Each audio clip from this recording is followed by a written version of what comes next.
প্রিয় ছাত্রছাত্রী ভাই ও বোনেরা, আশা করি তোমরা সকলে ভালো আছো। সকলকে স্বাগত জানিয়ে আজকের অনলাইন ক্লাস শুরু করছি।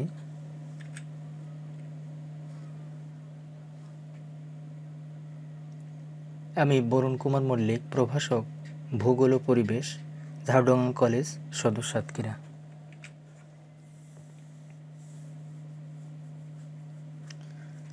বিষয় পরিচিতি। শ্রেণী ডিগ্রি তৃতীয় বর্ষ, মানব বসতি ভূগোল, অধ্যায় 2, গ্রামীণ বসতি।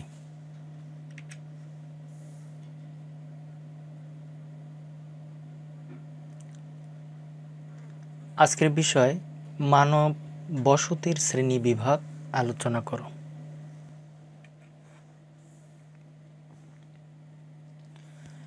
মানব বসতি বা জনপদের শ্রেণী বিভাগ। ভূপৃষ্ঠে মানব বসতির বিস্তৃতি, গঠন, ধরন, আকৃতি, বন্টন ইত্যাদির উপর ভিত্তি করে মানব বসতি বা জনপদকে বিভিন্নভাবে শ্রেণী বিভাগ করা হয়েছে।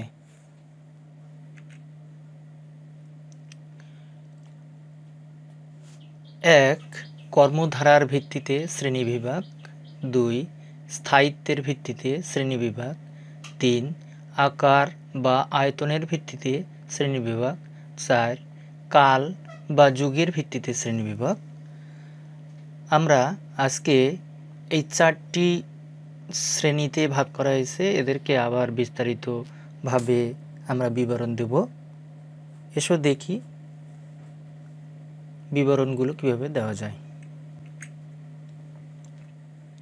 1 নম্বর, কর্মধারার ভিত্তিতে শ্রেণীবিভাগ। কর্মধারার ভিত্তিতে শ্রেণীবিভাগ গিয়ে দেখা যাচ্ছে যে এখানে একে 2 ভাগে ভাগ করা হয়েছে। একটা হচ্ছে গ্রামীণ বসতি, 2 পৌর বা শহর বা নগর বসতি।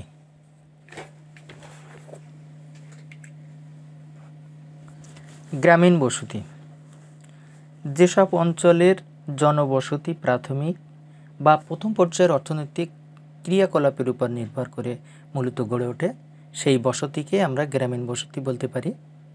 যেরকম মনে করো যে বন থেকে কাঠ সংগ্রহ করা এবং সেই কাঠ বাজারে বিক্রি করে জীবিকা নির্বাহ করা, বা কাঠ চেরাই করা এবং সেই কাঠ চেরাই করে জীবিকা নির্বাহ করা, পুকুর বা নদী থেকে মাছ সংগ্রহ করা এবং সেগুলো বাজারে বিক্রি করে জীবন ধারণ করা, জমি চাষ বা ফসল সংগ্রহ করা, চাষ করে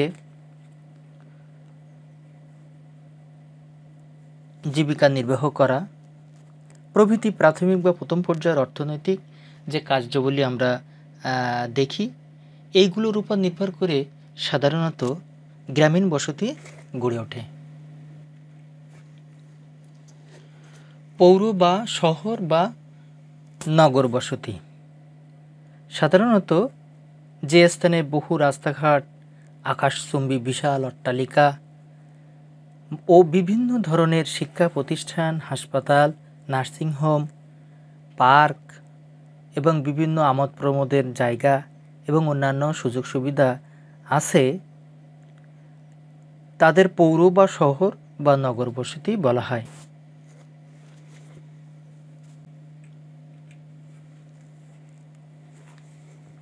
এখন আমরা স্থায়িত্বের ভিত্তিতে শ্রেণীবিভাগ দেখব। স্থায়িত্বের ভিত্তিতে শ্রেণীবিভাগকে আবার 2 ভাগে ভাগ করা যায়। একটা হচ্ছে স্থায়ী বসতি এবং দ্বিতীয়টা হচ্ছে অস্থায়ী বসতি।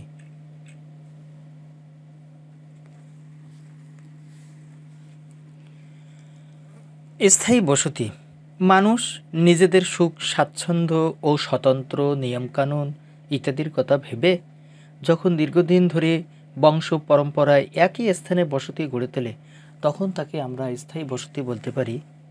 পৃথিবীর প্রায় সব দেশের বেশিরভাগ বসতি বর্তমানে স্থায়ী বসতি। এসব বসতির অধিবাসীরা বিভিন্ন পেশায় নিয়োজিত থাকে এবং একে অপরের উপর নির্ভরশীল। পৃথিবীর অনেক স্থানে অস্থায়ী বসতি ধীরে ধীরে স্থায়ী বসতিতে রূপান্তরিত হয়েছে। ধান চাষ এলাকা, খনি এলাকা, শিল্প এলাকা, ব্যবসা বাণিজ্যের এলাকা, উন্নত পরিবহন ও যোগাযোগ বিশিষ্ট অঞ্চল এবং সমতল ভূমি অঞ্চলে আমরা সাধারণত স্থায়ী বসতি লক্ষ্য করে থাকি এবং মূলত কয়েকটি গোষ্ঠী বা শ্রেণী বাদে পৃথিবীর প্রায় 99% মানুষ এখন স্থায়ীভাবে বসবাস করে থাকে। অস্থায়ী বসতি বিভিন্ন প্রাকৃতিক, অর্থনৈতিক, সামাজিক ও সাংস্কৃতিক সুযোগ সুবিধার অভাবজনিত কারণে মানুষ যখন 3-4 বছর কিংবা স্বল্প সময়ের ব্যবধানে জায়গা বদল করে বসতি স্থাপন করে তখন তাকে আমরা অস্থায়ী বসতি বলি। অস্থায়ী বসতির জনগোষ্ঠীরা পশুপালন বা শিকার করে খাদ্য সংগ্রহ করে। আমরা অস্থায়ী বসতির লোকজনদের মধ্যে উদাহরণ দিতে পারি যেরকম বেদে শ্রেণী, তারা বিভিন্ন সময় বিভিন্ন জায়গায় স্থানান্তরিত হয় এবং বসতি স্থাপন করে, কোথাও 2 মাস, কোথাও 6 মাস বা কোথাও 1 বছর, এইভাবে তারা এক এক স্থানে বসবাস করে এবং অন্যত্র আবার চলে যায়। সুতরাং এইগুলোকে আমরা অস্থায়ী বসতি বলতে পারি।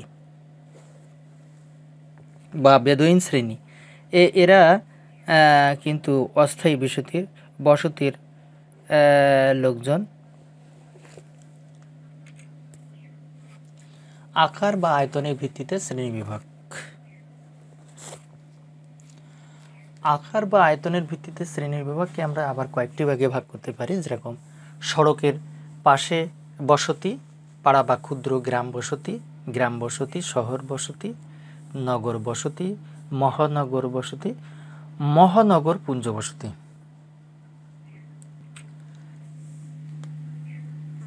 সড়কের পাশে বসতি, সড়ক বা মহাসড়কের পাশে যেসব বসতি দেখা যায় তাদেরকে আমরা সাধারণত সড়কের পাশে বসতি বলতে পারি।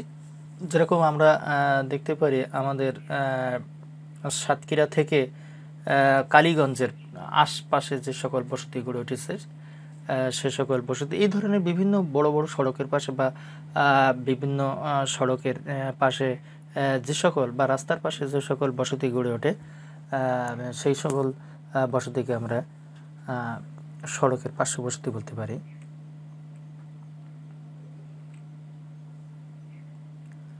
ক্ষুদ্র গ্রাম বসতি, ভূগোলবিদ ট্রিওর্থ এর মতে 16 থেকে 20 জনের একটি গোষ্ঠী নিয়ে পাড়া বা ক্ষুদ্র গ্রাম বসতি গঠিত হয়। এর জনসংখ্যা কখনো কখনো 38টি ঘর বা 150 জন লোক নিয়ে হতে পারে। আমরা এই ধরনের বসতিকে ক্ষুদ্র গ্রাম বা পাড়া বসতি বলতে পারি। অসংলগ্নভাবে অবস্থিত কিছু বাড়ি নিয়ে এ ধরনের বসতি গড়ে ওঠে। এ ধরনের বসতির সেবার মান খুবই নিম্নমানের। বেশিরভাগ ক্ষেত্রে অস্পৃশ্য শ্রেণীর লোকেরা এ ধরনের বসতিতে বসবাস করে থাকে।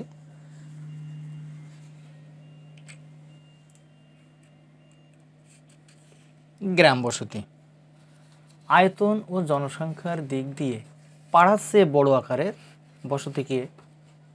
জনবসতিকে আমরা গ্রাম বসতি বলতে পারি। একটি গ্রামের লোক সংখ্যার সাধারণত 150 জন থেকে 1000 জন পর্যন্ত হতে পারে। এখানে স্কুল, কলেজ, মসজিদ, মন্দির বা কমিউনিটি সেন্টার, ছোট হাসপাতাল, হাট বাজার গড়ে উঠেছে। বর্তমানে বাংলাদেশের বহু গ্রামে বিদ্যুৎ সংযোগ ও পাকা রাস্তা নির্মিত হয়েছে এবং আমাদের দেশে সাধারণত 85 জন লোক, শতকরা 85 জন লোক গ্রামে বাস করে এবং বাকি 15% লোকজন শহরে বাস করে। সুতরাং গ্রাম বা ছোট ছোট গ্রাম এবং পাড়া নিয়ে আমাদের এই গ্রাম বসতি গড়ে উঠেছে এবং এখানে বর্তমানে বিভিন্ন যোগাযোগ ব্যবস্থা তৈরি হয়েছে। শহর বসতি, পাড়া বা গ্রাম বসতির বৃহত্তর রূপ হচ্ছে শহর বসতি। সাধারণত যেসব স্থানে বহু রাস্তাঘাট, আকাশচুম্বী বিশাল অট্টালিকা ও বিভিন্ন ধরনের শিক্ষা প্রতিষ্ঠান, হাসপাতাল, নার্সিংহোম, পার্ক এবং বিভিন্ন আমোদ প্রমোদের সুযোগ সুবিধা আছে তাদেরকে সেখানকার যারা যে বসতি গড়ে উঠেছে সেগুলোকে আমরা সাধারণত শহর বসতি বলে থাকি। এখানে বিভিন্ন নাগরিক সুবিধা পাওয়া যায়।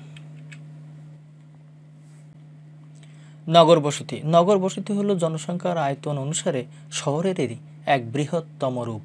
সাধারণত জীবিকার উন্নত সুযোগ সুবিধা, বিভিন্ন প্রকার পরিষেবা, উন্নত যোগাযোগ ব্যবস্থা প্রভৃতি নানা কারণে এক বা একাধিক শহর মিলিত হয়ে আয়তন বৃদ্ধি পেয়ে যে বসতি গড়ে ওঠে তাকে আমরা নগর বসতি বলতে পারি। খুলনা আমাদের এখানে উদাহরণস্বরূপ বলতে পারি যে খুলনা আমাদের এক নগর বসতি। এই ধরনের স্থানগুলো বড় বড় মানে শহর, কিছু কিছু ছোট ছোট শহর মিলিত হয়ে আমাদের খুলনা তৈরি হয়েছে। মহানগর বসতি 1922 সালে এনএসবি গ্রাস মহানগরের সংজ্ঞায় বলেছেন যে একটা নগরকে তখনই মহানগর বলা হবে যখন জেলার সব পণ্য সামগ্রী ব্যবসা ও রপ্তানির জন্য ওই নগরের একটা জায়গায় এসে জড়ো হবে এবং সেখান থেকে সেগুলো বাইরে পাঠানো হবে ও বিনিময়ে পণ্য আমদানি হবে। বর্তমানে 10 লক্ষ বা তার বেশি বসতিপূর্ণ নগরকে মহানগর বলা হয়।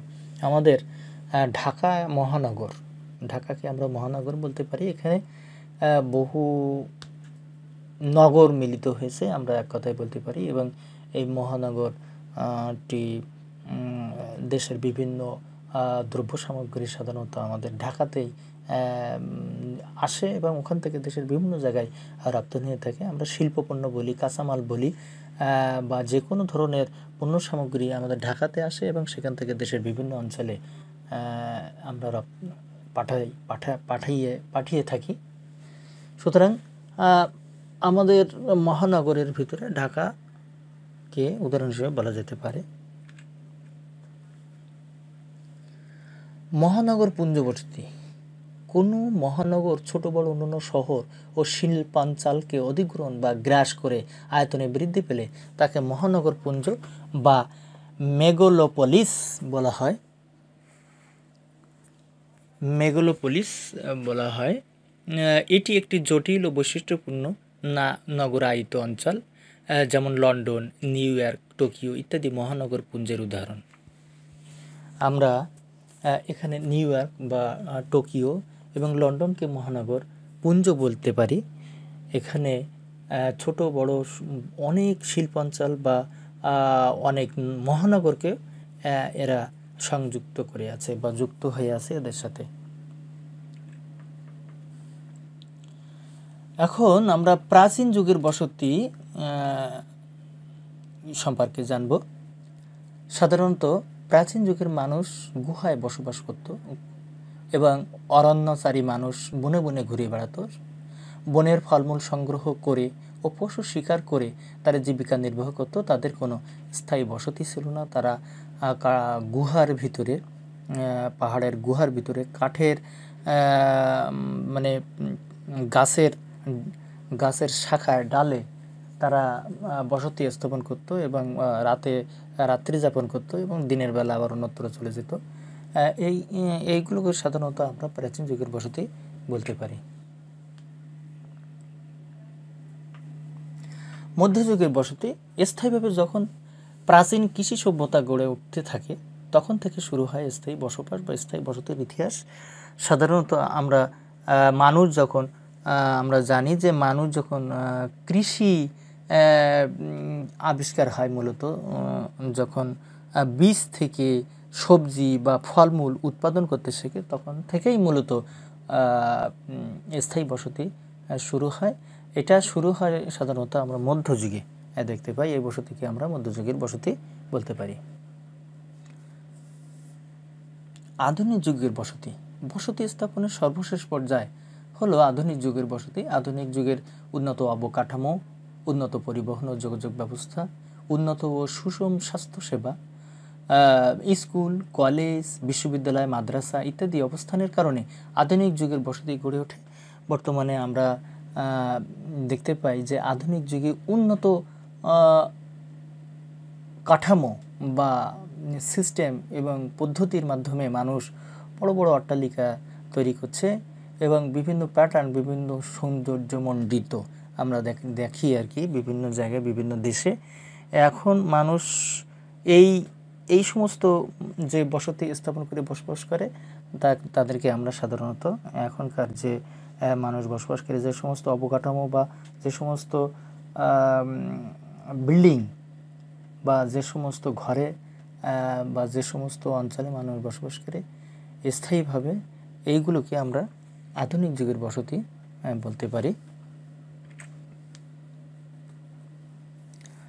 সুতরাং তোমরা এই আলোচনা থেকে তোমরা যদি বলতে পারো যে মানব বসতিকে প্রধানত কয়েকটি ভাগে ভাগ করা হয়েছে এগুলো, এবং নগর বসতি কাকে বলে, মহানগর পুঞ্জ বসতি কি, এইগুলো তোমরা এই ধরনের ছোট ছোট প্রশ্নগুলো তোমরা ভিতর থেকে খুঁজে বের করবে। বারবার এগুলো দেখলে তোমরা বুঝতে পারবে। আর যদি কোনো প্রশ্ন থাকে আমাকে প্রশ্ন করলে, আমাকে রিং দিলে আমি তোমাদেরকে জানাবো।